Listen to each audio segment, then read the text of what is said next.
치는 입담과 삶에 대한 세심한 통찰력으로 뜨거운 관심과 화제를 몰고 명품 강의 4강사 김창옥. 그가 다시 여유만만에 떴다. 여유만만에서 야심차게 준비한 가족화학 프로젝트. 대한민국 위기의 가정을 위한 지침서. 공부는 기억하려고 힘을 써야 되는데 추억은 그냥 추억되어지는 거죠.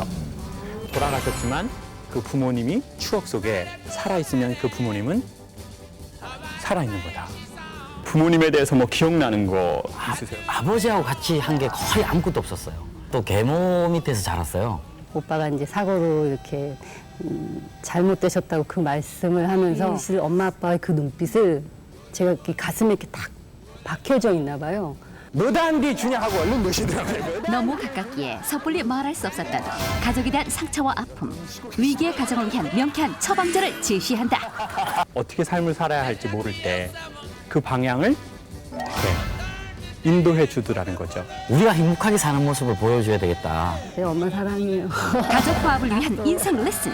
지금부터 여유만만에서 시작됩니다.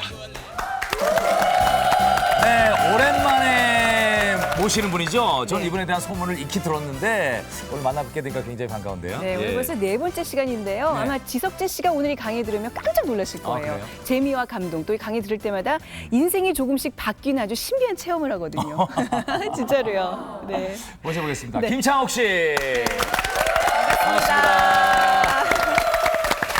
네. 자, 그리고 함께해 주신 분들 계시죠? 네, 예. 오늘 요리 연구가 이혜정 씨와 딸 고준영 씨 함께하고요. 네. 네, 만능 엔터테이너 이상우 씨 자리해 주셨습니다. 예, 반갑습니다. 네, 그리고 탤런트 이주아 씨와 어머니 또 함께합니다. 예, 오늘 자리해 주셔서 그러면 이제 시간을 김창옥 씨에게 네. 톡 토스를 해드려야지 되겠죠? 김창옥 씨 받아주시죠. 얼마 전부터 이렇게 소년원 강의를 가기 시작했어요. 그 이제 소년원 강의를 가다 보니까 대한민국에는 이제 정신소년원이라는 곳이 한 곳이 있답니다. 그러니까 이렇게 약물을 복용한 친구들 아니면 소년원에서 아픈 친구들을 따로 이렇게 모은 이제 소년원인데요. 거기에 가서 이렇게 관계자분한테 살짝 물어봤더니 소년원에 있는 친구들은 아버지하고 문제가 100%가 있대요. 엄마하고 문제라기보다는 아버지하고 문제가 혹 있다고 그러시더라고요. 근데 왜 저를 확 찍어서 저를 찍어서 얘기하세요? 아니 뭔가 느낌이 기운이 막 이렇게 가는 것 같아서 저 이상호 선생님한테는 안 가고 지석진 씨한테만 이렇게 저한테요? 느낌이 이렇게 그래서 아버지하고 문제 근데 그건 나중에 보면 네. 아버지하고의 문제가 아니라 집안의 권위주의자하고의 문제가 꼭 일어난대요. 그러니까 집안에서의 권위는 필요하지만 권위주의자가 있으면 아이들이 제일 떨어지는 능력이 창의력이래요. 그래서 노벨상이 1900년도 초반에 시작했는데 노벨상 수상자들의 부모님의 특징이 있을 거다라고 해서 이렇게 딱 조사를 하고 연구를 해봤더니 아버지가 엄청 일찍 돌아가신 집이 많대요. 자 이제 만약 아이의 창의력을 원한다면 이게 참 이게 근데 이게 무슨 아이를 위해서 얘기인가? 좀 떠나야 되나요? 외국이라도 어떻게 떠나야 됩니까? 이게 무슨 얘기인가 하고 봤더니 예. 부모의 이제 죽음이 문제가 아니라 동양이나 서양이나 20세기는 권위주의자가 아버지가 그렇게 많았대요. 그래가지고 집에 오면 명령하고 얼굴에 인상 딱 쓰시고 그리고 표정에 변화도 없고 그리고 아이들이랑 대화도 안 하고 그리고 명령만 받고 보고만 하고 뭐 이런 집안에서 자란 친구들은 창의력이 상대적으로 매우 저조하더래요. 네. 그런데 요즘은 많이 바뀌었어요. 요즘은 아버지들 완전 부드러워요. 제가 보니까. 요즘은 엄마들이 그냥 너무 애들을 혼내버리더라고요. 그래가지고 그냥 남편이 뭐라고 하면은 그냥 남편을 다시 혼내버리더라고요. 그럼 이제 아버지가 이제 아이 방에 몰래 들어가요. 달래주는 것도 눈치를 봐야 되거든요. 이렇게 달래주려면 달래지 마! 어디서 달래주려고 애들 버릇 나빠져! 이러면 이제 남편이 이렇게 조용히 들어가지고 아야 미안하다 진짜 나도 힘든데 넌 얼마나 힘들겠냐 진짜. 이제 그런 집도 많이 생겼다. 이제 그런 집은 어머니가 일찍 이제 가시는 게 좋다. 뭐 이런 얘기를 하더라고요. 이게 막 권위를 가지고 막 그러니까 권위가 필요 없는 건 아닌데 권위주의. 그럼 권위주의라는 건 무슨 말이냐면 집안에 질서만 있고 자유가 없는 집을 말한대요. 그러니까 아이들이 숨 쉴 구멍이 없는 거죠. 그러니까요, 엄마 아빠가 너무 많이 공부하면요, 아이들이 오히려 숨을 더 못 쉬는 집이 있더라고요. 엄마가 너무 똑똑해요. 이렇게 딸이 뭐 이렇게 요리 하나 이렇게 했는데 이렇게 요리 잘 못하는 엄마는 어머 우리야 맛있다 야. 그런데 이제 요리를 엄청 잘하시는 엄마는 너 이거 조미료 넣어 들어갔구나. 엄마 요리 연구 간 거 모르니? 너 어디서 이런 음식을 내? 너 그런 경우 있으시죠? 항상 매일 그래요. 항상 매일, 항상 매일. 보세요, 저는 뭔가 이렇게 딱 느낌이 오더라니까요. 전화 드렸지. 정말로 그러세요? 아니요, 그런 건 아니지만. 그런 건 아니지만. 속으로는 잘한다고 칭찬해요. 그런데 먹어보면 못된 짓을 하면 표가 나잖아요. 그러니까 겉으로 얼른 칭찬하셔야죠. 속으로만 칭찬하시면 어떡해요? 아니 근데 먹어보면 예. 칭찬거리보다 잘못된 게 먼저 들어오죠. 일단 네. 둘이 앉아 계신 것만 봐도 따님이 기가 확 죽어 있어요. 그러니까 어쩔 수가 없는 거죠. 이렇게 뭐 이렇게 아버지가 이제 뭐 강사이거나 그런 집은 아이들이 뭐 얘기할 때 너 그렇게 서론 결론이 왜 이렇게 빨리빨리 안 나? 너 이렇게 빨리빨리 거기 결론 내 너. 그리고 너 그렇게 느리게 하면 너 방송 잘려 그거. 빨리 치고 나가. 너 말을 왜 그렇게 못 치고 나가니? 뭐 이러면 이제 애들이 이렇게 그런 경우가 있더라는 거죠. 그런데 정말 이렇게 소년원이나 아니면 여러 다양한 청소년들을 만나다 보니까 놀라운 저는 통계를 하나 알아냈는데요. 얘네들은 참 인상이 좋다. 이 친구는 인간관리 능력이 뛰어나다. 그런 친구들은 보면 보통 집에서 산 친구들이 많이 그렇더라는 거예요. 집. 그런데 이제 모든 사람들이 집에 살진 않고 이제 집구석에 사는 사람들이 있어요. 집구석. 그 남자하고 애들이 저녁에 집에 안 들어가려는 집이 있어요. 그래서 제가 왜 이렇게 집에 안 들어가십니까? 그랬더니 나는 집이 없다는 거예요. 집 있으시잖아요. 집구석이랑 집구석. 집구석이라서 난 들어가기가 싫대요.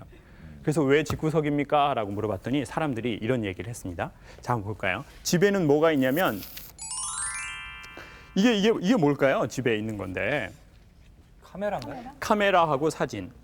추억이라고 하지 않습니까? 네. 집은 추억이 있대요. 그러니까 집이라는 걸 생각할 때 엄마나 아버지를 생각할 때 이렇게 추억이 있는 집 아이들이 있어요. 근데 추억은 기억하는 게 아니래요. 기억되어지는 거래요. 그러니까 기억은 기억력이라고 하잖아요. 이렇게 기억하려고 힘을 써야 되거든요.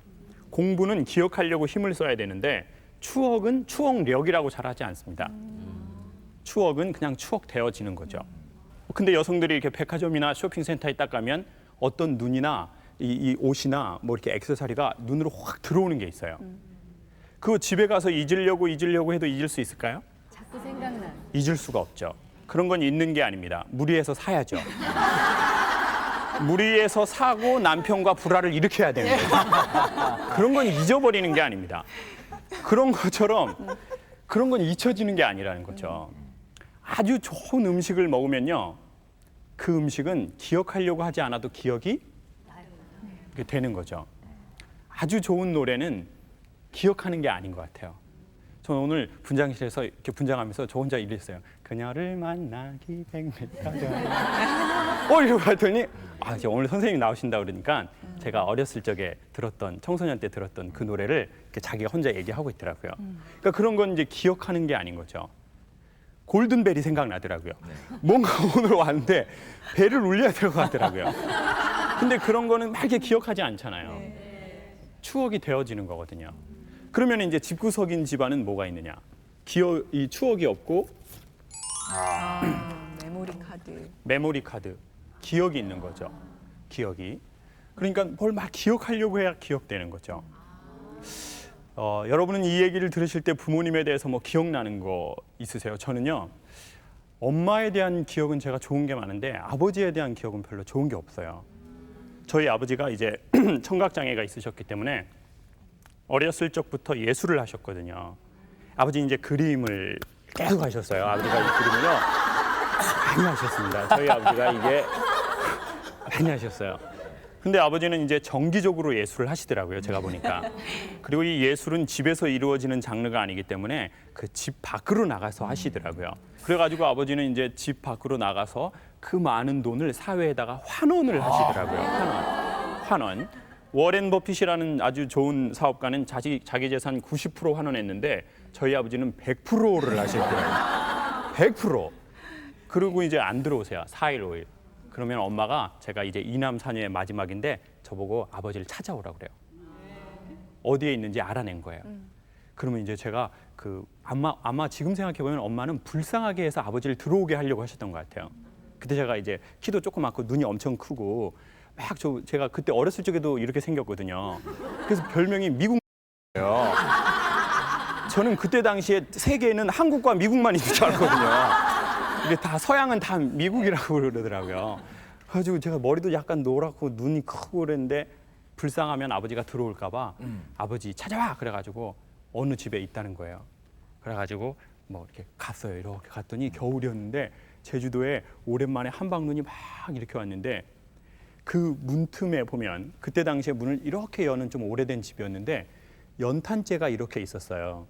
근데 한방눈에 연탄재 위에 이렇게 싹 쌓이고 이렇게 문을 열어봤더니 아버지가 거기서 이제 동문분들과 함께 예술의 혼을 엄청 태우시고 계시더라고요. 근데 그 장면이 잊혀지지 않는 거예요.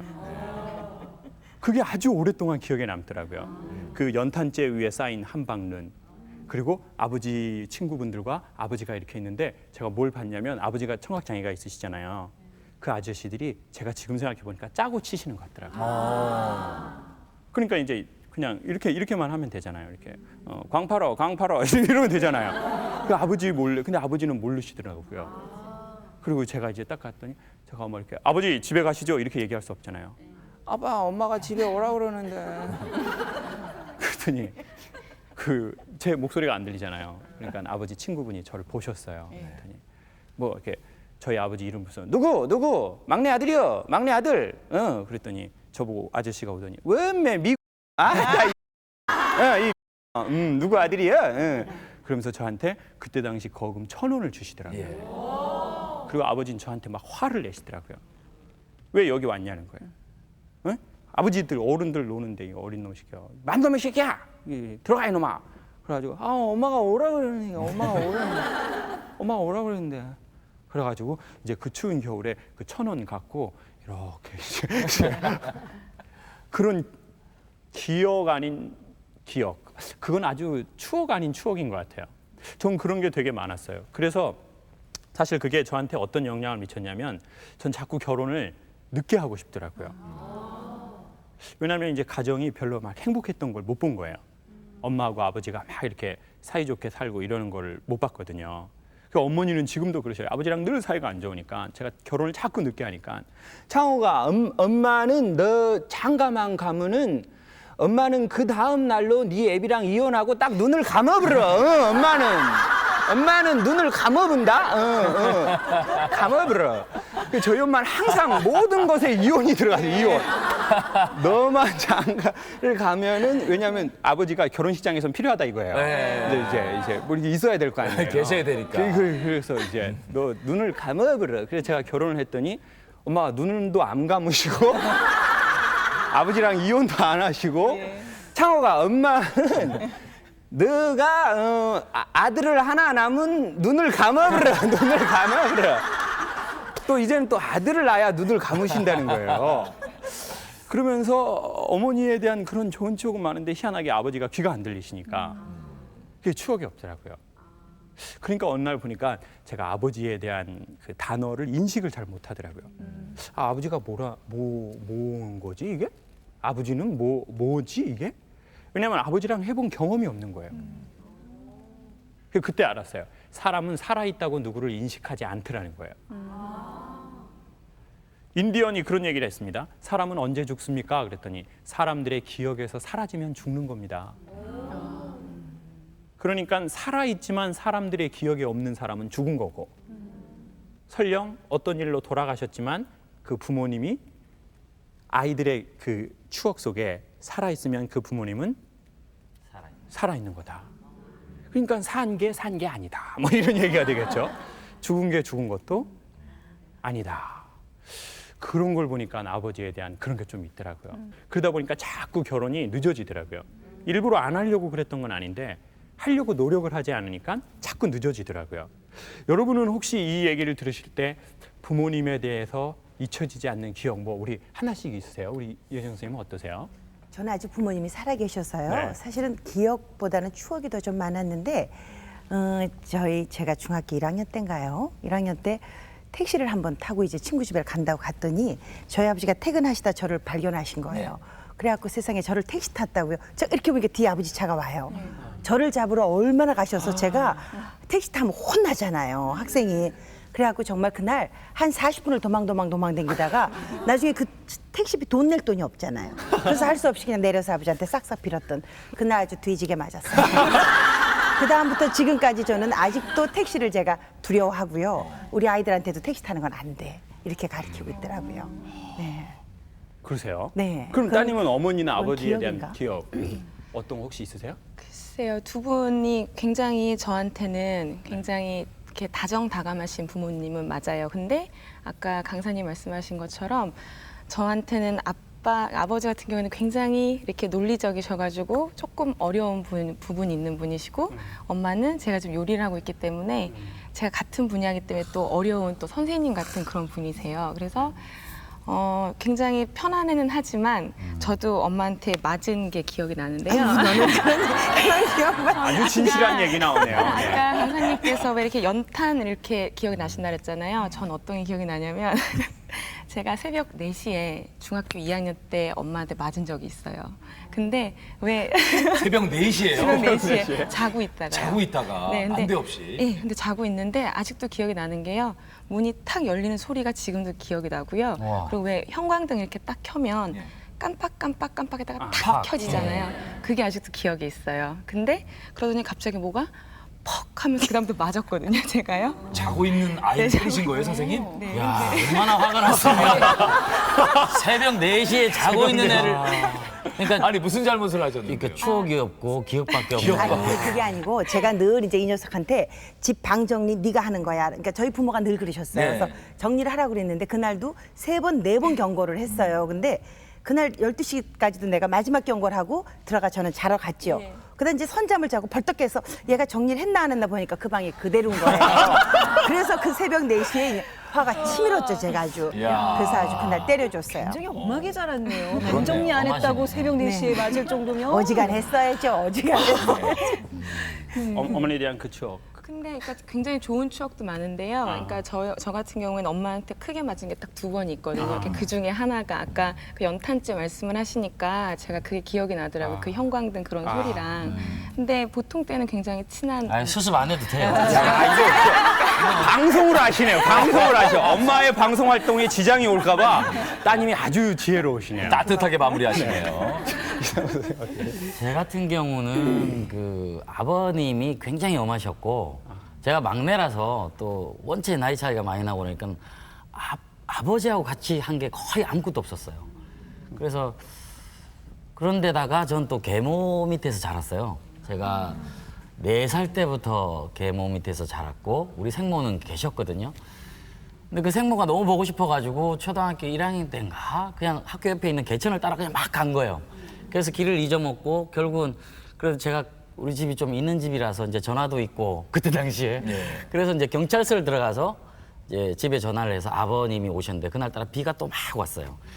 근데 아버지 등에 업혀 가는데 그 무뚝뚝한 아버지가 우시는 거예요. 눈물을 툭툭 흘리면서 미안하다고 저한테. 그 기억이 아마 이건 죽을 때까지 못 잊을 것 같은데 그게 한 번이 그냥 처음이자 마지막이에요. 아버지하고 기억은. 그 말고는 거의 없는 것 같아요. 저는 그 네. 아버지에 대한 추억이요. 어렸을 적에 그렇게 없었어요. 근데 어느 날 아들이 이제 30이 넘어가니까 제가 뭘 알았냐면 아버지가 저랑 아들과 아버지의 관계를 찾고 싶어 하시는 걸 알았어요. 자꾸 간섭을 하시는 거예요. 전에는 아예 아무것도 간섭을 안 하셨거든요. 그래서 제가 이제 결혼한 지가 얼마 안 돼서 계속 장가를 늦게 못 가니까 제주도 집에 내려가면 아버지가 그러시는 거예요. 장가 가라 이놈아. 근데 이거를 제가 그 느낌을 알겠더라고요. 제가 사람의 표현을 공부하는 직업이니까 아 저게 아버지가 나한테 나 너에게 관심이 있다는 말을 하고 싶은데 우리 아들 장가 갈래? 이렇게 한 번도 해본 적이 없기 때문에 그렇죠. 장가 가라 이놈아 이런 식으로 하시는 것 같더라고요. 근데 저는 그게 딱 왜 그러시는지를 알겠지만 제 마음도 아버지에 대해서 안 좋은 기억이 많으니까 제가 아버지를 이렇게 치더라고요. 그래서 제가 알았어요. 저 이랬어요 그냥. 그건 제가 용돈을 드리고 이제 아버지 이제 뭐 받으세요 그랬더니 장가가라고 이놈아 장가가. 제 마음에서 한 번 더 아버지 갈게요. 누구는 안 가고 싶어서 안 갑니까? 그러면서 속으로 이런 말이 있었어요. 아버지가 언제부터 저한테 신경 쓰셨어요? 아버지 저한테 신경 뭐 없었잖아요. 저 뭐 언제부터 집안일에 그렇게 관여하셨어요. 이 마음이 저한테 있는데 그 얘기는 안 하죠. 그래서 제가 마지막으로 아버지한테 이제 돈을 이렇게 안에 드리면서 아버지 이거 뭐 쓰세요. 그랬더니 장가가라고 이놈아 이 새끼야. 너나 써라 이놈아 장가가는데. 근데 순간 머리가 탁 이렇게 마음이 확 돌아서더라고요. 그래서 됐어요. 놔두세요. 그리고는 이제 어머니가 옆에서 그걸 다 본 거예요. 근데 이제 그날 비가 막 오는 날이었어요. 제주도에. 근데 제가 엄마 됐어. 나 갈게. 그리고는 가방 트렁크를 하나 갖고 멋지게 이제 집을 박차고 나오려고 비 오는데. 그런데 엄마가 마침 서울 가서 먹으라고 된장을 싸놓으셨더라고요. 이런 장면에서 이런 된장을 싸놓으셨어. 된장. 이런 된장을. 된장도 플라스틱 용기에 싸놓으시지 않으시고 온기에 숨을 쉬어야 된다고 엄마가 무겁게. 온기에 엄청 무거운 거에다가 그거 결혼도 안 한 총각이 무슨 된장을 먹겠습니까 그거를. 그 된장하고 엄마가 또 제가 쥐포를 좋아하는데 쥐포 서울에도 있는데 시장에 가서 쥐포 20마리 비닐봉지에다가 이렇게 그거를 또 싸놓으시고 이거 갖고 가라 그래. 이거 안 갖고 갈 수도 없고. 나 엄마 됐어. 그리고 트렁크를 콱 쥐고 된장을 쥐포랑 이쪽을 딱 쥐는데 엄청 무겁더라고요 된장이. 그러고는 됐어. 그러고는 이제 아버지하고 탁 틀어졌으니까 네. 아들이 나이가 30 넘어서 그런 적은 없었거든요. 됐어. 아버지랑은 대화가 안 돼요. 언제부터 아버지가 나한테 그렇게 신경 썼어? 그러고는 이제 탁 이렇게 집에 나왔어요. 비가 막 오는데 우산을 들 손이 없잖아요. 한쪽엔 트렁크, 한쪽엔 된장. 그랬더니 엄마가 맨발로 막 우산 들고 막 이렇게 나오신 거예요. 저희 엄마는 이제 키가 되게 조그마하시거든요. 키가 한 요만큼밖에 안 됐어요. 엄마가 나오면서 우산으로 저를 받쳐드시는 거예요. 그래서 창호가 네가 네 아버지 이해해라. 평생을 저렇게 산 사람인데 네가 이해를 해야지 아버지가 갑자기 이해는 못한다. 됐어 엄마. 아버지는 언제부터? 뭐가 문제야? 근데 엄마가 그 비가 막 오는데 저는 이렇게 2개를 들고 있고 엄마가 우산을 들고 있는데 엄마가 제 품에 안겨서 우시는 거예요. 근데 그 엄마의 얼굴을 봤거든요. 근데 저는 캐톨릭의 신앙이 있는 건 아니지만 그 성모상을 본 느낌이더라고요. 세상에서 가장 거룩한 여자 같은 느낌이었어요. 근데 막 울고 있고 막. 근데 저희 엄마는 막 이렇게 저처럼 막 이렇게 뺀질하게 생기지 않으셨어요. 저는 뭐 어디 갔더니 뭐 깎아놓은 밤톨이다, 뭐 기생 오래비냐, 뭐 이런 말 많이 들었는데 저희 엄마는 허리 이제 36. 어머니는 이제 2X라지라고 불러야 되는데 쌍X라지라고 불러요. 쌍X라지. 어머니는 이제 쌍X라지에 이제 막 머리 뽀글뽀글 파마에 엄마는 항상 그 패턴이 똑같은 옷을 입으세요. 잔꽃무늬가 엄청 많은 몸들. 그리고 이제 다른 어머니들은 되게 막 이렇게 명품 가방에서 이렇게 돈 꺼내실 때 저희 엄마는 에로틱하게 바지 밑에서 이렇게 돈을 왜 그 에로틱하게 돈을 여기서 꺼내시는지 모르겠는데 저희 엄마는 전형적인 그런 한국의 어머니였거든요. 제가 너무 늦둥이어서. 근데 그 어머니가 너무너무 슬프게 울고 있는 거예요. 남편하고 자식 사이에서 어떻게 할 수 없는. 엄마 나 서울 가서 전화할게. 그리고는 이제 마침 택시가 왔어요. 그리고 택시를 탁 탔는데 저는 택시를 타서 거기 룸미러를 보기가 싫더라고요. 왜냐면 엄마가 거기 계시니까요. 그럼 꼭 제가 그걸 보면 울고 제가 서울을 가니까 늘 전 울고 가는 게 싫더라고요. 그래서 이제 골목으로 쭉 택시가 내려가요. 100m, 200m. 마지막으로 이제 우회전 하려고 합니다. 볼까 말까예요.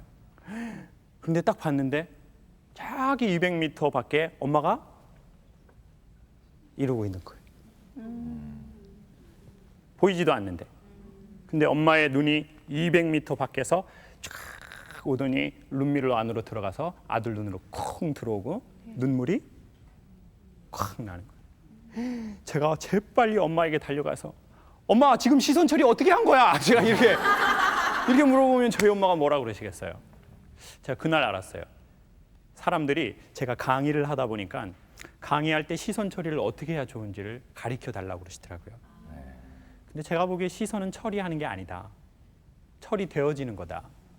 그러니까 저희가 오랫동안 기억에 남는 눈빛들은요, 그 사람이 우리를 이렇게 본 게 아니라 우리가 그 사람의 눈을 통해서 이렇게 들어간 그런 현상이에요. 그러니까 엄마하고 연인들은 사랑하는 사람들을 볼 때 되게 시선을 멀리 보듯이 봅니다. 이렇게 가까운 데 있는데도 이렇게 멀리 보듯이 봐요. 이렇게 보지 않죠. 이렇게. 이렇게 보지 않죠. 이렇게 아이고 이놈 잘생겼다 이러지 않죠. 되게 멀리 보는 것처럼 보죠. 그래서 그 엄마나 아빠의 눈을 통해서 자식들이 부모님이 이렇게 들어가는 것 같더라고요. 그리고 나서는 제가 저희 아버지랑 관계를 개선해야 되겠다 생각이 들었어요. 엄마 때문만이라도. 그리고는 제가 이제 용돈을 제가 원래 아버지 몰래 엄마를 드렸는데 엄마 몰래 아버지를 드리기 시작했어요. 그리고는 드디어 작년에 놀라운 일이 벌어졌어요. 어머니가 보통 제가 공항을 이제 서울로 올라갈 때 갈 때 공항에 나오시는데 그날은 어머니가 안 나오시겠다는 거예요. 아버지가 나오시겠다는 거예요. 저희 아버지는 원래 자식이 가도 그냥 방 안에만 앉아 계세요. 이렇게 뭐 나와서 가라 이런 거 안 하시는 분이거든요. 그래서 이거 웬일이야. 돈 몰래 드릴 거를 공항에 가서 드려야지. 그럼 공항 앞에서 이제 근데 대화는 없어요. 그냥 같이 공항 갈 뿐이에요. 아무 얘기는 없어요. 그냥 같이 갈 뿐이죠. 그리고 뻘쭘하게 아버지는 아들이랑 같이 가시는 게 아니라 본인 먼저 뭐 이렇게 걸어가세요. 이렇게. 그럼 전투 뒤에서 왜 나오시겠다는 거야, 진짜. 그리고 이제 공항 앞에서 딱 이제 비행기를 타고 이거 보여주고 들어가잖아요. 근데 항상 어머니가 오셨을 때는 제가 안에 들어가서 이렇게 돌아서 엄마 가 이래요.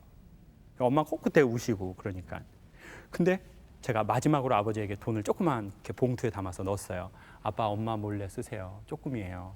그리고 이게 돈을 넣고 아버지가 뭐단디 주냐 하고 얼른 넣으시더라고요. 뭐단디 주냐 얼른 딱 넣으시더라고요. 그리고는 이제 저는 이제 그 게이트 안으로 이렇게 딱 들어가는데 영화처럼 시간이 느려지는 것 같은 거예요. 돌아볼까? 근데 아버지가 나한테 이렇게 하면 어떡하지? 그럼 나 울어버릴 것 같은데. 돌아볼까? 시간이 점점 느리게 지나가는 거예요. 그래서 제가 돌아볼까 말까 하다가 딱 돌아봤는데 아버지가 돈을 쉬고 계시더라고요.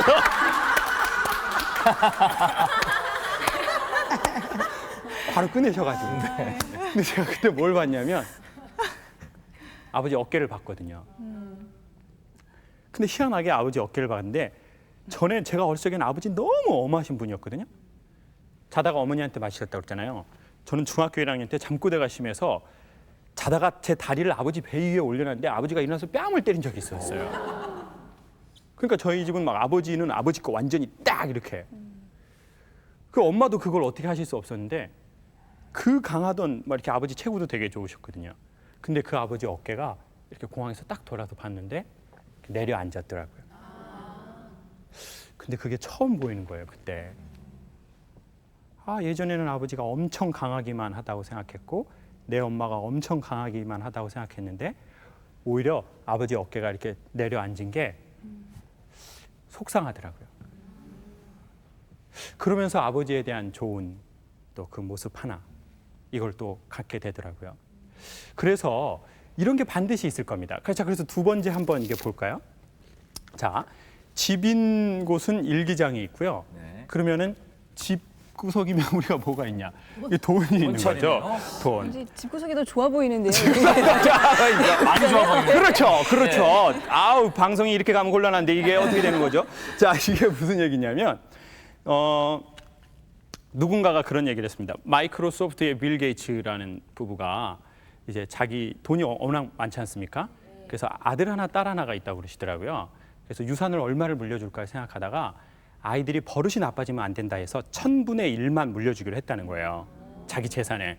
얼마냐고 그랬더니 500억이라고 그러시더라고요, 이제 500억만, 왜냐하면 이제 자산이 50조가 있기 때문에 이제 그걸 1000분의 1로 나눴더니 500억이 되더래요. 그래서 왜 500억이냐 그랬더니 이제 더 많이 주면 애들이 버릇이 나빠진다 이렇게. 그래서 자기 힘으로 일을 안 하려고 하기 때문에 1000분의 1만 물려준다. 그리고는 뭘 물려주느냐라고 했을 때 이제 그 부분은 좀 이따 얘기도 한번 설명을 드릴게요.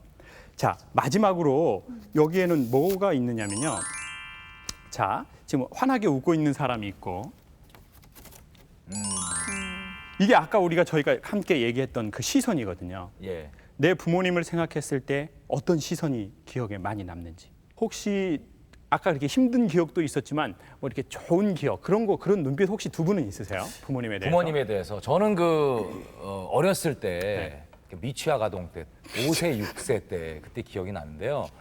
이게 사실 아빠와 엄마죠. 그 당시는 달라요. 확실히 달라요. 근데 아빠가 저를 그러니까 아들이니까 더 많이 아시는 거죠. 예를 들면 쉬를 하잖아요. 네. 쉬 어렸을 때 쉬 하잖아요. 엄마는 그냥 올려줘. 근데 아빠는 마무리를 해주세요. 마무리를 아빠는 아들이 남자잖아요. 예, 그래서 툭툭 마무리를 해주세요. 아, 구체적인 표현을 하지 않았으면 좋겠습니다. 예. 그래서 저도 우리 아들이잖아요. 확실히 다른 걸 이제 네 엄마랑 내가 다른 게 있다라는 걸 보여주죠. 시켜줄 때. 예. 사람들이 그런 걸 못 이시는 거예요. 그러니까요. 결국 아들 있으세요? 아들? 아직 아이는 없습니다. 아이는 없으시군요. 아, 근데 그거 아주 섬세한 건데. 그렇게. 이렇게 아주 네. 그러니까 저도 이렇게 대물림하게 되고. 아우, 네. 예. 그럼 나중에 그 아들도 대물림하게 되는 거예요. 아들에게 이렇게 할아버지가 그렇게 했단다 이렇게. 그러니까 우리 집안의 전통이 되는 거죠. 가벼운 전통이지만 가슴을 저 같은 경우는 어머님이 이제 병원에 입원을 해 계셨는데 그 병원에서는 이렇게 카스테라하고 우유가 아침 식사로 나왔어요. 근데 그때 당시에 카스테라가 굉장히 귀했잖아요. 근데 그 병원에 일주일에 한 번 정도밖에 못 갔는데 가면 꼭 그걸 주시는 거예요. 근데 나중에 알았어요. 그게 식사라는 게. 그걸 모르고 저는 그걸 다 먹었던 거예요. 너무 맛있으니까 어릴 때. 그때 처음 사랑이라는 게 좀 헌신적이어야 진짜 사랑이라는 게 느껴진 게 저한테는 되게 충격이었어요. 그게. 그래서 되게 미안하잖아요, 엄마한테. 물론 그 다음 주에 또 먹었지만. 그 말씀을 하시니까 저는 아버지가 다리가 부러져서 병원에 입원했는데 너무 좋더라고요. 병원에 가니까 황도를 주더라고요. 황도. 그때 당시에는 황도는 그냥 먹지는 않고 병원에 가야 꼭 입원해야 주시더라고요. 맞아요. 참 그때는 참 철이 없었던 것 같아요. 아버지. 저는 어머니 아버님이 늘 이렇게 따뜻한 눈빛으로 보시잖아요. 근데 이제 연세가 드시니까 이렇게 눈빛이 약간 흔들리면서 그런 눈빛을 이렇게 잊을 수가 없는데 어렸을 때 이제 제 위로 오빠가 계셨어요. 근데 오빠가 이제 사고로 이렇게 잘못되셨다고 그 말씀을 하면서 근데 그 눈빛을 엄마 아빠의 그 눈빛을 제가 이렇게 가슴에 이렇게 딱 박혀져 있나 봐요. 그래서 한 번도 어렸을 때는 저기도 가고 싶고 놀러도 가고 싶고 그런데 한 번도 이거는 근데 어렸는데도 그게 얼마나 아프다는 걸 느꼈는지 한 번도 이렇게 엇나가거나 나쁘다 그런 건 한 번도 해본 적이 없었던 것 같아요. 그래서 원래는 제가 되게 내성적이고 막 그런데 연기로는 아마 그런 걸 잘 많이 안 보여주고 연기로는 그런 걸 다 많이 풀고 막 그랬던 것 같아요. 그러니까 그 눈빛이 아직도 지금까지 이렇게 엄마 아빠가 그 말을 했던 게 혹시 우리 선생님 따님으로서 어머니하고 아버지에 대한 기억, 난 이거는 기억하려고 하지 않아도 기억되는 거 있다 그런 거 있으세요? 저 같은 경우에는 저 위에 오빠가 한 명 있거든요. 근데 오빠가 어렸을 때 굉장히 예쁘게 생겼어요. 제가 봐도 너무 예쁘고 진짜 아역 탤런트 정도 하고 예전에 무슨 기저귀 광고도 나가고 이럴 정도로 너무 예쁘게 생겼었어요. 근데 저는 그에 반해서 제가 고등학교 때 제 사진을 보고 깜짝 놀랐거든요. 좀 이렇게 못생긴 아이가. 그러니까 그게 제가 사진을 들고 엄마 이거 도대체 누군데 사진이 이렇게 있는 거야? 이렇게 물어봤었어요. 그랬더니 엄마가 이거 너야 이러시더라고요. 근데 그 정도로 제가 봐도 별로 이쁘지 않은 아이였는데 얼마 전에도 그 눈빛을 봤어요. 근데 엄마가 이제 엄마랑 딸은 왜 커가면서 서로 공감이 더 많이 간다 그러잖아요. 근데 다른 사람들은 아유 어떻게 오빠는 이렇게 예쁜데 여동생 이러니 하고 항상 제가 그거를 다른 분들이 하는 걸 제가 애기지만 알잖아요. 근데 그럴 때도 엄마는 항상 엄마 눈은 저를 봐주실 때는 왜 우리 딸이 세상에서 제일 예뻐하는 눈 있죠. 그리고 얼마 전에 이제 제가 뭐 엄마랑 어디 가서 이렇게 옷을 한번 그냥 입어보고 이렇게 그렇게 간 적이 있었어요. 그냥 옷을 그 드레스 같은 거였는데요. 그냥 한번 입어보고 이렇게 갖다 저희도 돌려주는 거였는데 그런 데를 갔는데 이제 그런 드레스를 입는데 엄마가 어머 너 시집 갈 때 이거 입으면 너무 예쁘겠다 이렇게 얘기를 하시면서 저를 쳐다봐 주시는 눈빛이 예전에 어렸을 때 다른 사람들은 이쁘지 않다고 하지만 우리 엄마 아빠는 나를 이렇게 이쁘다고 해줬던 그 눈 있죠. 그 눈이 제가 지금 이때까지 커오면서 항상 그 눈이 있어서 조금 더 자신감 있을 수 있고 그래 내가 이쁜 사람이고 내가 소중한 사람이니까 잘 이렇게 곱게 커가야 되겠다 이런 생각을 주게 한 저희 엄마가 이렇게 눈이 사실 화나시면 되게 무섭거든요. 근데 그런 또 사랑해 주시는 그런 눈이 저는 항상 마음속에 그 눈빛은 있어요. 그럼요. 저도 그 결혼하기 전에는 아이를 낳기 전에는 몰랐는데 이렇게 그 아이를 낳아보고 최원정 씨도 마찬가지겠지만 그 아이의 생김새를 떠나서 너무 예쁘잖아요. 그럼요. 우리 아이가 뭐 객관적으로 볼 때 예쁘다 안 예쁘다 이걸 떠나서 저는 처음에 우리 아이를 이제 출산하면 이렇게 간호사가 이렇게 보여줘요. 이렇게 유리벽 사이로 보여주는데 난 깜짝 놀랐어요. 빨간 원숭이가 한 마리 있는 거예요. 빨간 원숭이가 막 이러고 있는 거예요. 이게 내가 한 번 더 얘가 내 애예요. 그랬더니 맞아요. 그러는 거예요. 그런데 살짝 충격이었어요. 우리 애가 왜 이렇게 쭈글쭈글한 거야. 그렇게 생각했는데 잠시 뒤에 그 잠시 뒤라는 건 약 한 2초예요. 짧은 시간 내에 눈물이 팍 나는 거예요. 감동. 나의 분신이 여기 있구나. 그러니까 생긴 거를 떠나서 정말 감동 그 자체고 나중에 아마 결혼해서 아이 낳아보시면 알 거예요. 아니 이제 저는 예. 준영이가 지금 이런 얘기를 하니까 참 어미된 마음이라는 게 이런 건가 보다는 생각을 하는 게요. 지금 얘기대로 지금은 너무 예뻐졌어요. 근데 사람들이 얼굴 성형했냐고 할 정도로 예쁘신데요? 정말 예뻐졌어요. 근데 그때는 너무 못생겨서 얘 놓고 나니까 지 엄마가 너 이제 애 그만 나라고 그러더라고요. 저한테 너무너무 못났어요. 근데 저는 그때도 늘 마음이 과일을 사면 늘 예쁜 거를 준영을 위해 사게 되더라고요. 예쁜 사람이 될 거라는 나름의 기도가 있었는데 제가 중학교 3학년 때 지금도 안 잊어버리는 게 저희 집은 엄마도 아버지도 성격이 굉장히 강하신 분이에요. 그러니까 엄마는 정리정돈이 기가 막히게 되신 분이고 아버지는 아주 진취적인 분이라서 앞으로 가시는 분이에요. 근데 그때 영화가 배너라는 영화가 대한극장에서 상영이 되고 있었고요. 이제 또 그때 한동안 그 양식 서양 음식이 우리나라에 막 들어올 때예요. 근데 어느 날 저녁 저는 그냥 멍청하게 앉았는데 그때 제가 어쩌다 1등을 한번 한 적이 있었어요. 네. 그랬는데 엄마 아버지가 싸움이 붙은 거예요. 좋은 날에 막 싸움을 하시는 거예요. 왜요? 엄마는 아이가 제가 1등하면 배너를 데려가 주시기로 약속을 했어서 배너를 데려가자고 약속을 하셨고 아버지는 영화가 밥 먹여주냐고 그 돈 있으면 애 맛있는 거 먹이라고 그래서 이제 그때 북악 스카이웨이에 지금도 그 집이 있는지 모르겠어요. 베어하우스라는 집이 있었는데 고메 집이 있어요. 네, 그날 눈이 많이 왔었어요. 눈이 많이 왔는데 아버지는 그 돈 있으면 애를 데리고 나가서 외식을 하자는 이제 두 분이 저를 가운데 놓고 싸움을 하시는 거예요. 근데 저는 오늘 뭔가 저를 위해서 해주실 것 같아서 기다리고 있는데 영화도 안 생기고 떡도 먹을 것도 안 생기고 두 분은 그냥 와당당당당 날린 거예요. 근데 저희 아버지는 그냥 소리를 병약같이 지르면서 먹는 거 좋아하는 아이 새로운 경험을 주자는데 왜 당신은 내 말이 안 따라들어? 네, 그때도 제가 굉장히 좋아했죠. 그러니까 엄마는 아이하고 약속했고 이런 영화를 좋은 영화를 꼭 보여줘야 된다라고 했는데 근데 이제 아버지는 엄마 보고 네가 보고 싶어서 가자 그런 거 아니야. 뭐 난리가 난 거예요.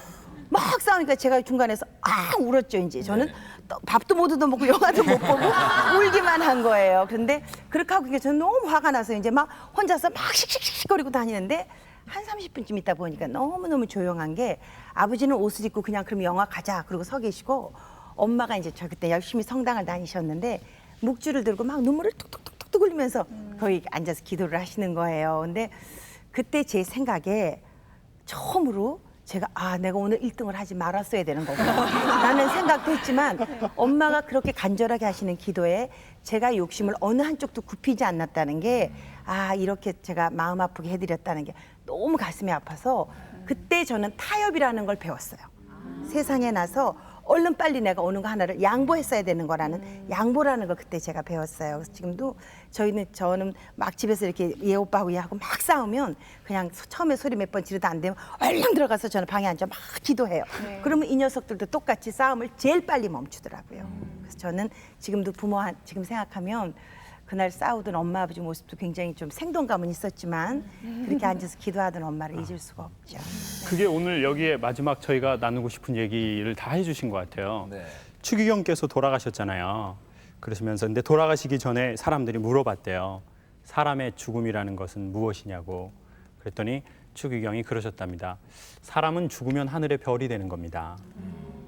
그래서 후세대 사람들이 삶을 어떻게 살아야 할지 모르는 깜깜한 시절이 오거든 삶의 방향성을 이렇게 지시해주는, 인도해주는 게 그게 부모고 그게 이제 선배 인생을 산 사람들의 역할입니다. 그래서 하늘의 별이 됩니다. 하늘의 별이 있지 않습니까? 이 별을 보통 이게 스타라고 얘기하는데 뜯어보면은 이제 김연아 선수도 스타, 그리고 이제 장동건도 스타. 네. 그리고 마지막 또 스타가 누가 있냐면 김태희 씨도 스타. 네. 저는요 방송국에 오면 이런 연예인들 만날 줄 알았거든요. 와, 저는 진짜 솔직히 근데 저도 한 번도 못 뵀어요. 저는 맨날 방송국에 와서 작가님들, 뭐 PD 선생님, 뭐 그리고 저기 제일 많이 본 분들이 뭐 진행자분들. 진행자분. 젊은 스타, 어린 스타는 한 번도 본 적이 없습니다. 이 방송국은 어디를 가야 연예인들을 볼 수 있습니까? 전 TV에서 보다가 방송국에 오면 이런 분들, 훌륭하신 분들, 모든 분이 훌륭하지만 어리고 훌륭하신 분들을 좀 볼 수 있을까 해서 그랬었는데, 그런데 최고의 스타는 누군가? 어머니, 아버지 아주 젊으셨을 때래요. 아버지하고 어머니거든요, 저희. 아버지 닮으셨네요. 아버지 아버지 닮으셨다 진짜. 네. 아버님 배우 같으세요. 네. 그런데 저는 어머니하고 아버지를 보면서 그런 생각이 드는 것 같아요. 부모는 자식의 스타다. 이게 무슨 말이냐면 막 박수 받고 뭐 환호성 치고 이런 스타도 스타지만 나중에 부모님이 결국은 먼저 삶을 마치시지 않으시겠어요? 네, 삶의 선배들이 결국은 이 땅에서 뭐 대단한 것을 했든 그렇지 않았든 삶을 마치겠죠. 그리고 나서 하늘의 별이 되더라는 거죠. 그리고 사람들이 어려울 때, 나중에 자식들이 어떻게 삶을 살아야 할지 모를 때 그 방향을 이렇게 인도해 주더라는 거죠. 뭐를 보고냐면 이제 부모님이 산 걸 보니까 예. 아, 나도 이렇게 살아야지 이런 거예요. 그래서 여기 집구석은 이겁니다. 이게 돈을 물려주지 마시고 돈은 1000분의 1씩만 주시고, 물론 애들이 빚더미에 앉을 수도 있죠. 막 1000분의 1만 주고 부모의 삶, 함께 했던 거. 저는 그러고 보니까요, 결혼하고 보니까 사람이 저희 그 장인 어른께서는 돌아가셨거든요. 50대 초반에 사고가 있어서 돌아가셨대요. 그런데 와이프에게 그 아버지에 대한 얘기나 가족에 대한 얘기를 물어보면요, 그렇게 얼굴이 어두운 것 같진 않아요. 그러니까 어떤 추억이 있냐고 그랬더니 가족끼리 여행을 주로 좀 많이 갔대요.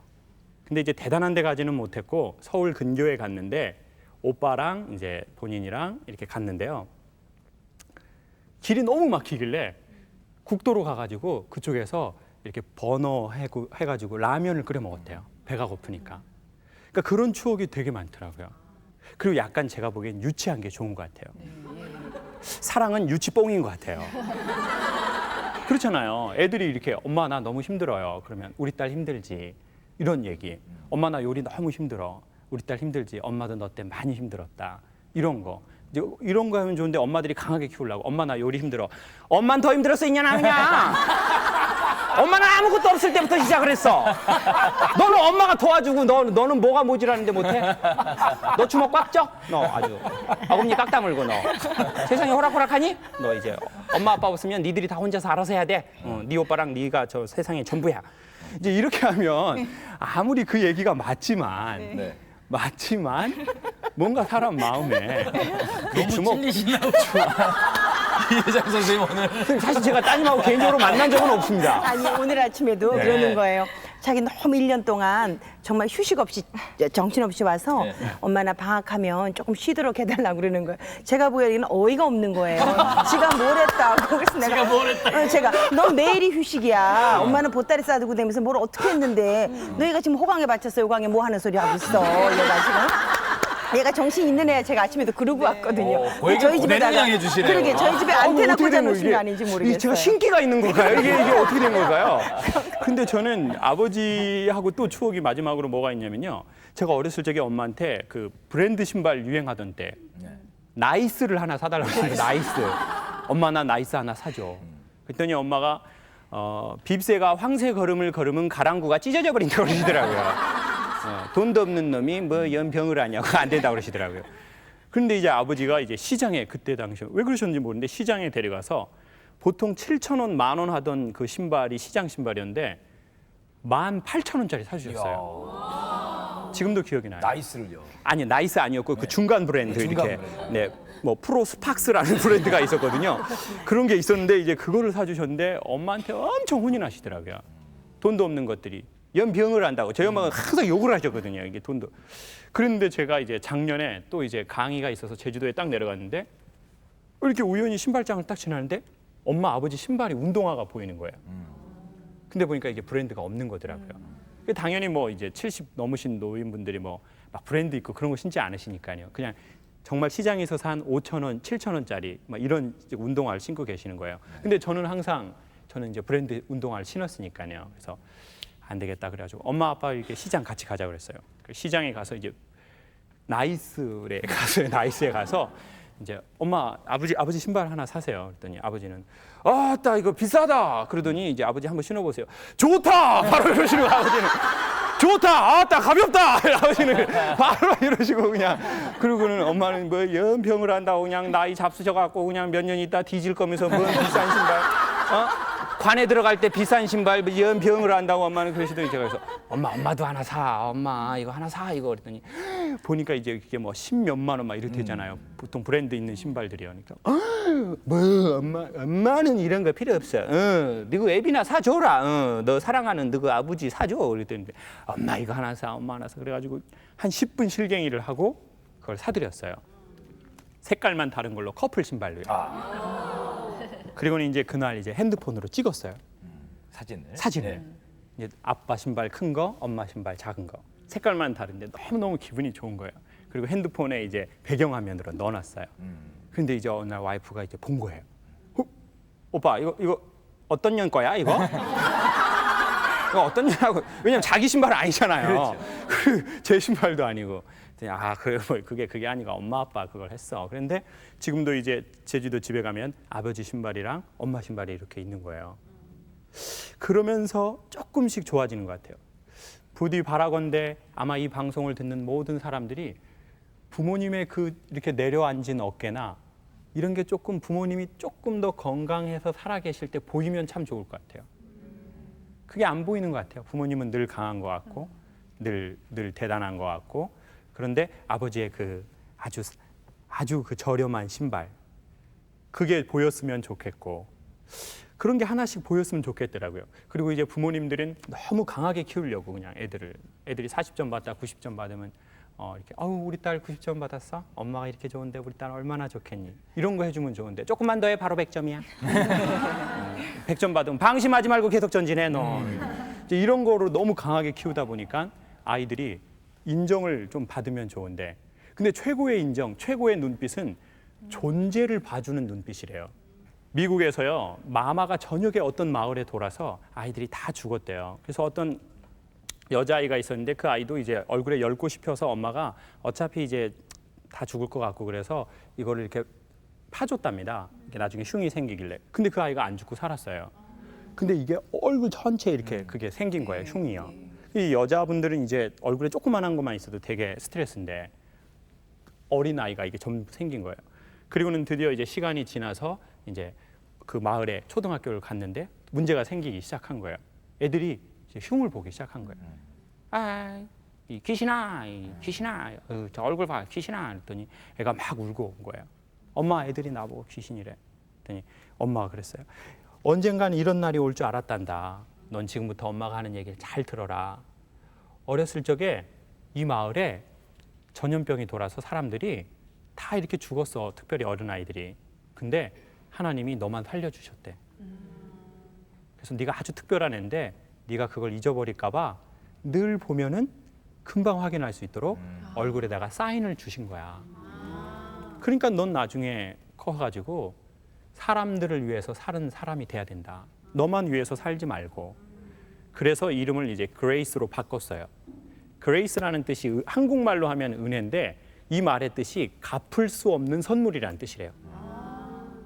그러니까 이제 아이들은 갚을 수 없는 선물이잖아요. 내가 어떻게 갚을 수 없는 그 선물을 받은 거잖아요. 그리고는 이 아이가 너무 자존감이 좋게 성장이 된 거예요. 그러니까 자존감이라는 건 존재를 소중히 여기는 마음이래요. 근데 자존심은 내가 잘났다는 마음이죠. 내가 성과를 잘 내고 얼굴이 예쁘고 사람들에게 인기가 있고 되게 많이 사랑을 받고 TV에 자주 나오고 여유만만하고 아침마당을 3번씩 해서 6번을 했는데요. 이제 그러고 나서 몇 달이 지났잖아요. 근데 이제 사람들이 그러기 시작한 거예요. 왜 텔레비 안 나와요? 왜 텔레비 안 나와요? 저는 기업에서 계속 강의를 하고 있거든요. 근데 이제 사람들은 TV에 나와야만 저를 볼 수 있잖아요. 근데 그때 2가지를 알았어요. 첫 번째, 만약 제가 자존감이 좋지 않다면 TV 6번 한 것 때문에 저는 왜 TV 안 나와요라는 말에 되게 스트레스를 받을 것 같더라고요. 나 열심히 살고 있는데 TV 안 나온다고 나 활동을 안 하는 게 아닌데. 그런데 제가 그냥 자존감이 좋으니까 그걸 유머로 받아 넘기더라고요. 이제 저기 아침 방송은 그만하고요. 저 성인 방송 하려고요. 그랬더니 그런 걸 그냥 웃어 넘겼어요. 그런데 이제 그거를 저희가 못 넘길 때가 있는 거죠. 사람이 살다가 성과를 잘 내다가 안 낼 때가 있잖아요. 여기저기서 엄청 불러주다가 안 불러줄 때가 있잖아요. 근데 이제 그러면은 자존심이 상할 수 있는데 그때 자존감이 좋았던 그 그레이스라는 아이가 왜 그렇게 됐냐면 부모의 그 이야기인 거예요. 똑같은 상황 보고 이제 그거에 대해서 엄마가 대처하는 방식. 그래가지고 이 친구가 하버드 대학의 로스쿨에 들어갔어요. 그랬는데 이제 공부를 너무 잘하고 파티가 할 때가 되니까 본인이 남자에게 이제 프로포즈를 하는 거예요. 마음에 들면. 이렇게 파티 한번 같이 가시겠습니까? 그랬더니 이제 그 남자가 얼굴 보더니 야, 꺼져. 어디서 이게 했더니 제가 이런 상황이 벌어질 줄 알았거든요. 제가 제 얼굴에 대해서 설명을 해드릴게요. 그러니까 이제 남자가 필요 없다고 가라고. 그래가지고 근데 이 그레이스라는 친구가 기죽지가 않는 거예요. 또 가서 또 제시를 하는 거예요. 제가 저 파트너로 같이 가고 싶거든요. 네 얼굴 좀 보라고. 지금 몸이 장난이 심하다고. 막 얼굴에 질서 어긋났다고. 막 이러는데도 아니요. 제가 이게 설명을 해드릴게요. 왜 그런지.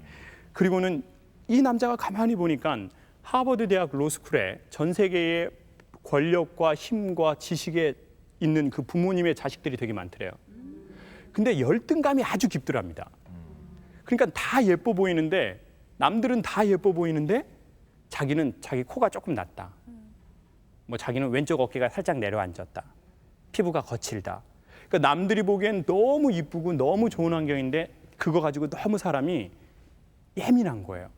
근데 이 그레이스라는 친구는 자기가 그렇게 외적인 수치를 줬는데도 그게 굽히지가 않고 얼굴에 그 기운이 있는 거예요. 좋은 기운. 그래서 결국 둘이 결혼을 합니다. 남자는 상원의원이 되고 여자는 하원의원이 되죠. 이게 이제 실제 있었던 미국에서 일인데요. 그런 걸 보면서 아주 중요한 포인트가 그거인 것 같아요. 여기 살아도 좋고 여기 살아도 좋지만 부모님이 그리고 사회가 사람들에게 어떻게 반응을 해줬느냐. 그거에 따라서 또 아주 건강한 자존감을 가져서 아주 좋은 소통의 능력으로 세상을 사는 사람이 있고 설령 여기 살았다고 해도 또 그렇지 않은 사람도 있고 그래서 오늘은 이런 얘기를 한번 나눠봤습니다. 감사합니다. 저도 오늘 그 얘기 들으면서 굉장히 많은 것을 깨달았습니다. 내가 어떤 아빠가 돼야 되는지, 아이에게 어떤 모습을 보여줘야 되는지 좋은 시간이었습니다. 오늘 밥이라도 사야 되겠는데 제가. 사실 우리가 집에서 살았건 집구석에서 살았건 나의 경험은 이제 지나간 일이라면 앞으로 이런 부모가 돼야 되겠다 뭐 이런 좀 느낌들이 있으셨을 것 같아요. 오늘 어떠셨어요? 글쎄 이제 이렇게 말씀을 쭉 들으면서 부모가 있었다는 것도 굉장히 큰 축복이었고 내가 부모일 수 있었다는 것도 큰 축복이다라는 생각을 지금 하게 돼요. 그런데 제가 지금 말씀을 내내 들으면서 우리 부모에 대한 추억을 떠올리는 것처럼 제가 지금 생각하는 것들이 제가 이 세상에서 가고 없을 때 저희 아이들이 제가 지금 우리 부모를 그리는 것만큼 저를 생각할 수 있으면 내 삶은 그렇게 나쁘지 않겠구나라는 생각을 해요. 그렇게 노력을 하겠는데 쭉 말씀드리면서 와, 콩 심은 데 콩 나는구나. 큰 거 큰일 났다. 저는 콩 아닌 팥을 키우고 싶은데 이제 그런 또 두려움도 조금 생겼습니다. 네. 따님 어떠셨어요 오늘? 네, 저는 저희 엄마가 보면 항상 이렇게 밝고 강하시고 이러시잖아요. 그런데 아까 말씀 들으면서 저도 저 머릿속엔 항상 우리 엄마는 씩씩하신 분이야 이런 게 항상 있거든요. 근데 그래서 엄마가 지치거나 아니면 엄마 어깨를 볼 그런 마음적 여유도 없었던 것 같고 그거를 안 보려고 했었던 것 같아요. 제가 또. 그래서 오늘부터 좀 가서 저도 좀 살가운 딸 좀 해보고요. 저도 엄마가 얼마나 힘든 게 있으면 제가 위로해드릴 수 있는 그런 딸 되도록 좀 저부터 조금 바뀌어야 되겠다는 생각 많이 했어요. 아유, 제가 밥 사드려야 되겠는데요.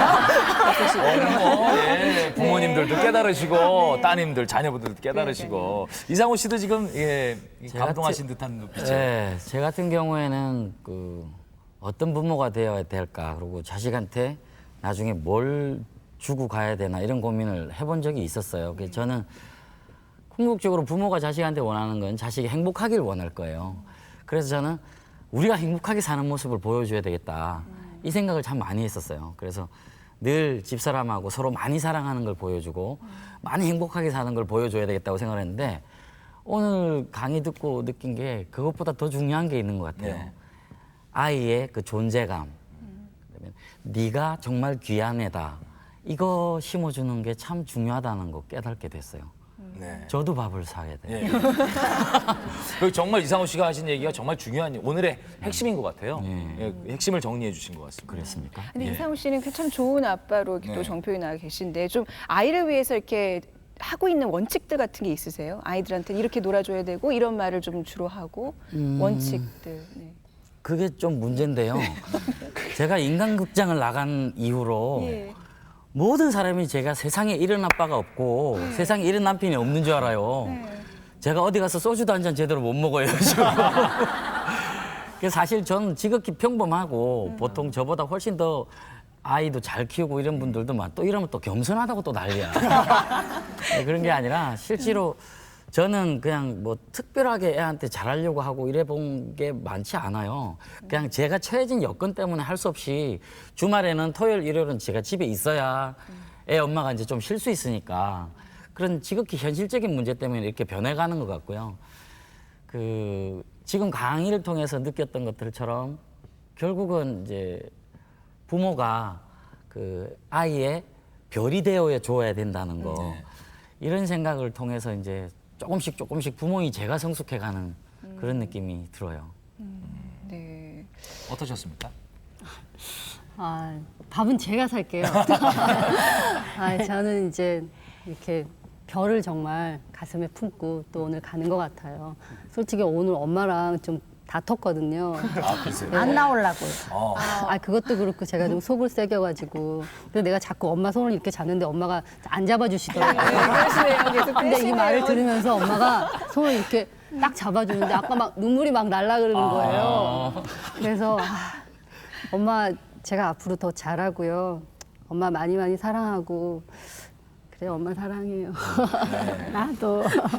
지금 엄마 사랑해요라고 얘기하시잖아요. 근데 평소에 저런 말씀을 많이 하시는 거예요. 사실 저런 표현 하기가 쉽지 않거든요. 저도 이제 아이랑 이게 통화하다 보면 아이가 아빠 사랑해라는 얘기를 마음껏 할 때 정말 저는 감동을 합니다. 어렸을 때부터 제가 사랑해 현우야 사랑해 해줬더니 어느 순간부터인가 얘가 나한테 내가 먼저 얘기하기 전에 나한테 사랑한다고 얘기해 주더라고요. 그게 또 아빠에겐 또 감동이고요.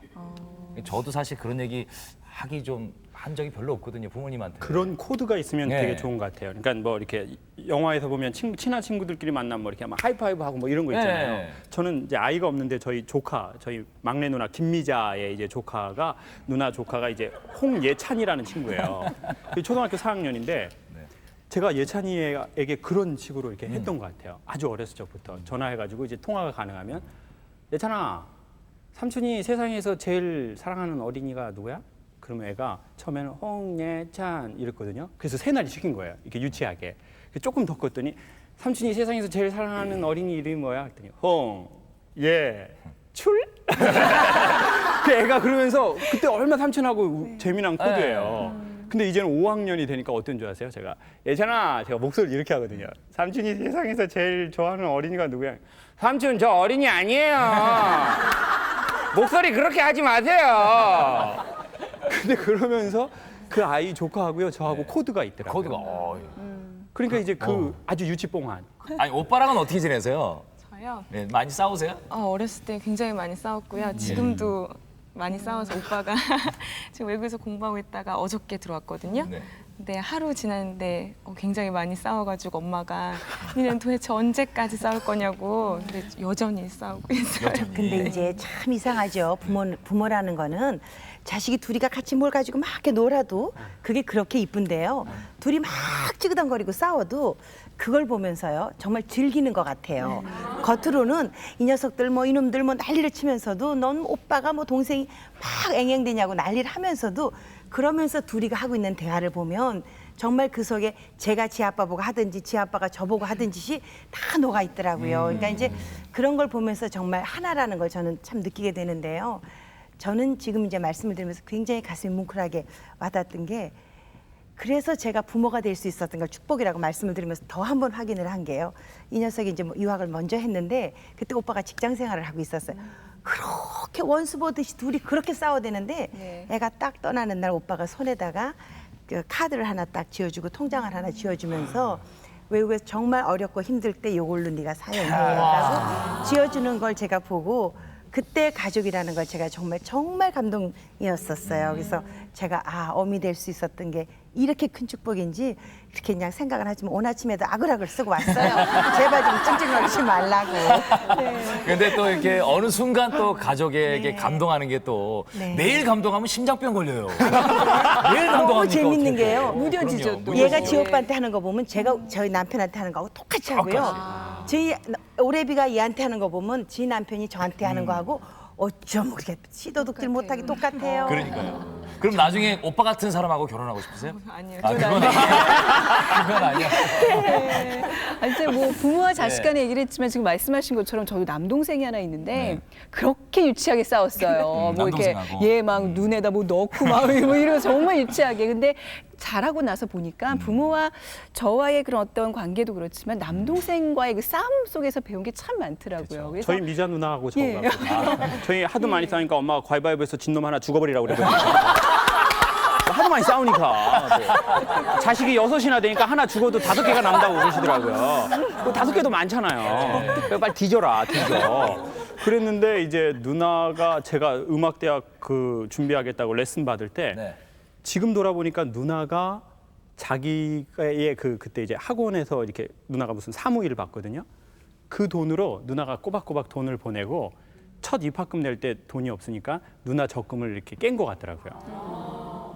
그래가지고 제가 얼마 전에 이제 누나가 뭐 이렇게 있는 단체에 가서 강의를 했는데 이제 강사료를 받았어요. 그래서 이제 그거를 이제 다 줬어요.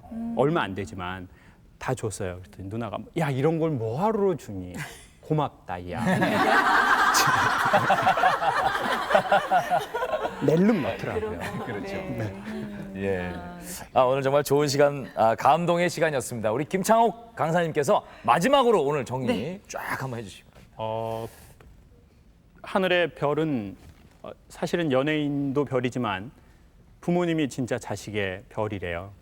예, 그래서 저희는 어떻게 살고 있는지 그거를 이제 부모님은 한번 살짝 봄에 생각해 보면 또 좋을 것 같고 그리고 또 자식인 입장이니까 또 저희가 동시에 어느 날 이렇게 차분하게 살다가 부모님 이렇게 보면 부모님 되게 강한 척하지만 되게 약해지신 목소리, 눈빛, 흔들리는 음성들 이제 그런 게 또 보이는 것 같아요. 그러면은 또 아주 쑥스럽지만 사랑한다고 한번 얘기해주고. 근데 갑자기 하지 마십시오. 가족들이 심히 불안해할 겁니다. 천천히. 힌트를 살짝 주시고. 그렇죠. 또 뭐 어디서 들었구나. 이렇게 우리 엄마가 어디서 뭘 또 배웠구나. 그러니까 천천히 해주시면 뭐 좋아지지 않을까 싶습니다. 예, 오늘 김창욱 강사님 오늘 감동스러운 이런 강의 감사하고요. 나오신 여러분들 진심으로 감사를 드리겠습니다. 오늘 감사합니다. 고맙습니다. 오늘 여기까지입니다. 고맙습니다. 예. 이 프로그램에 도움을 주신 분들께는 KCC 스프로에서 농산물 상품권을 드립니다.